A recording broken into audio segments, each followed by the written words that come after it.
What's up, everybody? So, me and Carolina was in Cleburne doing some audits whenever I stumbled across this guy. He was placed on 5 years felony probation and didn't even commit a crime. What we have in Cleburne is a bunch of officers that don't know the law, going around, pulling people over, making up laws as they go. We even got video from my buddy's channel, D'Angelo. He's in the video with me there at the end of the officer planting drugs on him. Now, this probation office, when you go to it, this ain't no afternoon delight. This is terrorism. And they're taking the money and giving it to other countries, such as Iran, such as Ukraine, and different places for foreign aid. What funds the municipal courts and the police officers is the fines and forfeitures, which comes from Class C misdemeanors. The money that the state gets, which is from felony probation, is being given away to other countries. But anyway, here's the video. Hope y'all enjoy it. All right, so I'm standing here with... My name's Sammy Hollins. All right, man. And we're over here at the probation office. This is Johnson County Probation. And he was telling me that you got caught with a tobacco pipe with no drugs in it at all. Okay, so what happened once you got caught with that? I let them know what was inside the car. Then after they actually went inside my car and found what was inside my car, they apprehended me after that. I mean, you were automatically under arrest when they pulled you over? Yes, sir. Why were you under arrest when they pulled you over? Do you know? Honestly, I was for no reason at all. Honestly, I was in the park. I was writing and reading. The cop had saw me. She saw what I was doing. Then she asked what I'm doing here. I said I just got a job interview, so I was super excited. So I write religiously, and I was going to take a jog around the park in Arkansas. The park doesn't have the closing time, so I was there around like early morning, probably like at 4 or 5 in the morning. I do my daily jog. Okay. I was parked.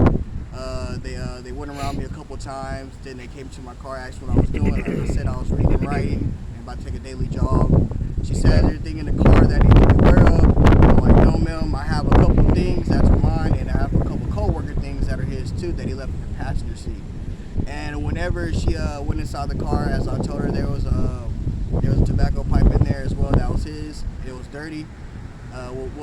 Was dirty. It had a couple residue marks on it. And just a couple marks. Yes, sir. Yes, there was sir. no actual substance. No, sir. No, sir. No, sir. Okay, like a burn mark, like you. Yeah. Let's say you're smoking your tobacco, and there's some black marks on there. That's what was on there. Yes, sir. Yes, sir. Okay.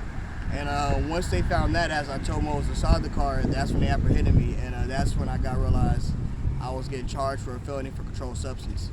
Wow. And it was my first time actually catching a drug charge and a felony at the same time, and I was put to jail, and I got 5 years probation. Wow, 5 years probation? Yes, sir. Dang. So what happened when you were conversating with your attorney? What was your attorney having to say about it? Honestly, I didn't really get to conversate with my attorney. Whenever I was in jail, I wrote to her plenty of times about the situation.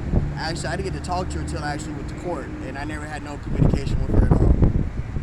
Wow. So during this whole process, they're trying to give you 5 years probation and charge you with a felony. You never got to talk to your attorney besides when you were appearing to court? Yes, sir.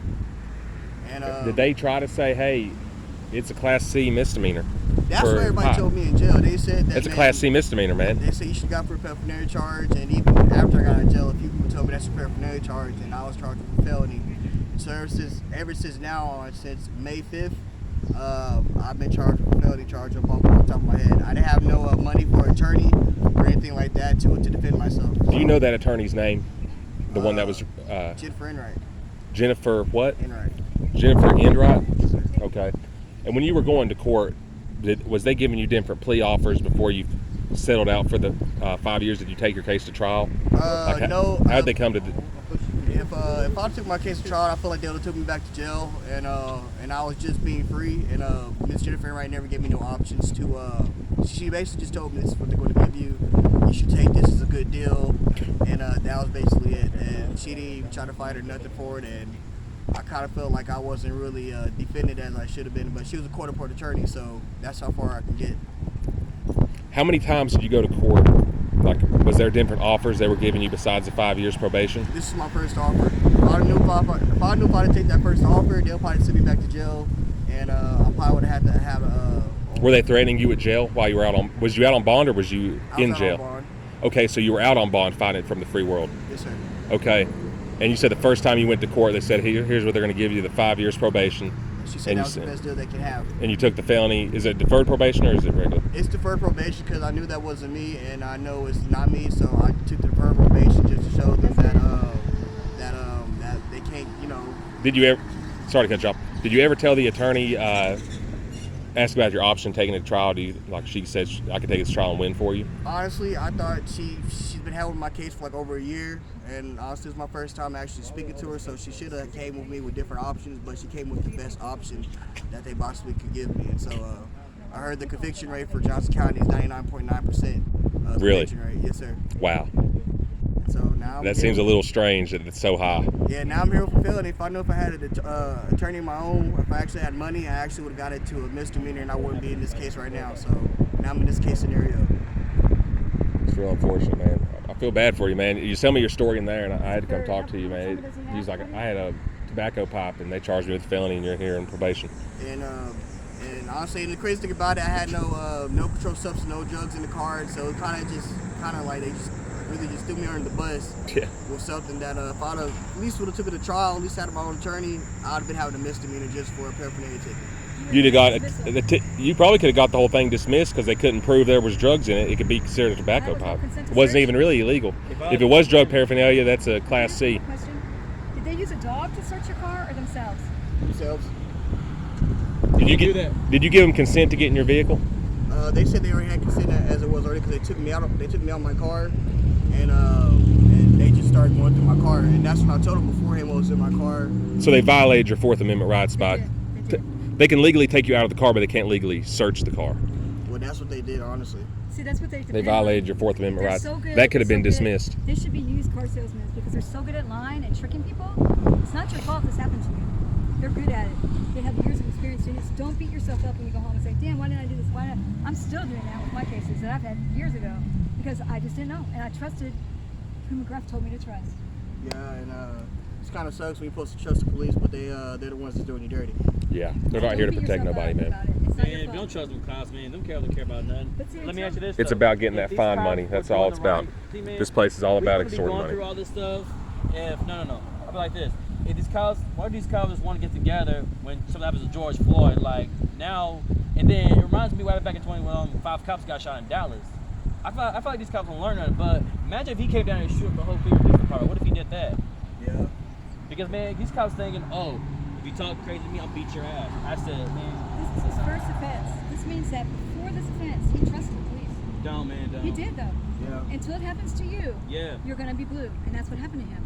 That's what honestly. Yeah, man. Because we have this false sense of security. Back to blue. They said back to blue until it happens to you. That's what the blue is. Yeah, so now I'm over here with felony charge in my case. I'm not even from here, I'm from Arkansas, so it kind of beats up even more. Like, it's my first time actually taking a felony case that wasn't even. How'd you end up in Johnson County? I got a wife and 2 kids, so. Are they living here? Yes, sir. Y'all still together? Yes, sir. That's real good, but I would leave Johnson County. Let me ask you something, man. The racism is really bad here. They told me that for real, and I'm kind of not realizing. Let me ask you something, man. When you were inside that jail, was this happening to a lot of people, or was this just happening to you? Because I've seen some similar stories from other people. It happens to a lot of people. This has happened frequently. Yeah, and like I said, the conviction rate is 99.9% in Johnson County, and so I didn't realize how. You don't have a defense here. I was inside jail, and honestly, when you're inside the jail, they forget about you. Yeah. So it's like you can't make phone calls or do anything. You guys don't have a defense here. Yeah, you can't even talk to your attorney. So was people saying, "Oh, I got a good lawyer, I'm going to get off"? Nobody was talking like that, or? Yeah, no, because everybody was getting court-appointed attorneys. So if I said, if I had actually one that actually had money for it, in this case, like you said, been dismissed a long time ago. Move to Fort Worth. We have so many job opportunities. Yeah, man, move to Fort Worth. Please come. I'm leaving Fort Worth. I'm leaving this fucking town. Talk her into it. Come to Fort Worth. Hey, man, well, it was nice talking to you, man. Thank you too. I wish you luck, brother. Fuck them, please. Thank you so much. So, did you give him a phone? Yeah, man.